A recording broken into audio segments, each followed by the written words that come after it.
நாம் அடுத்த வாரத்திலே ஊழியத்துக்கு போகிறோம். இதெல்லாம் உள்ளூர் நற்செய்தி பணி. இந்த பணியை நாம் மறந்து விடக்கூடாது. எப்பொழுதும் ஐஎம்எஸ் விற்பனை விழாவை செய்து அங்குத்தான் பணத்தை அனுப்ப வேண்டும், அங்குத்தான் ஊழியம் நடக்கிறது என்று சொல்லி விற்பனை விழாவில் மாத்திரம் இன்றைக்கு நம்முடைய திருச்சபைகள் எல்லாம் தன்னுடைய போக்கஸ் முழுதும் கொடுத்து கொண்டிருக்கிறது. ஆனால் ஒரு உண்மையை புரிந்து கொள்ள வேண்டும்.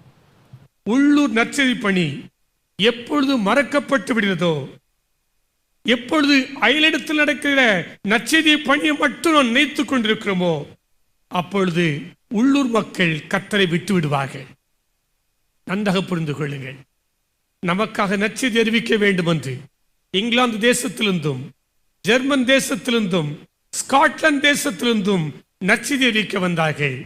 இன்று இங்கிலாந்து தேசமும் ஜெர்மன் தேசத்திலும் பார்ப்பீர்கள் என்றால் அங்குள்ள ஆலயங்கள் எல்லாம் அங்காடிகளாகவும் மதுபானத்தை விற்கிற பார்களாகவும் மசூதிகளாகவும் ஓமம் வளர்க்கிற இடமாகவும் மாறிவிட்டது.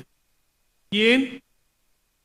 உள்ளூர் நற்செய்தி பணியை எப்பொழுது மறக்கப்படுகிறதோ அப்பொழுது இவைகளெல்லாம் கர்த்தருடைய ஆலயங்கள் எல்லாம் மதுபான பாராக மாறுவதிலே காலங்கள் போகாது, 100 வருடத்திலே மாறிவிடும்.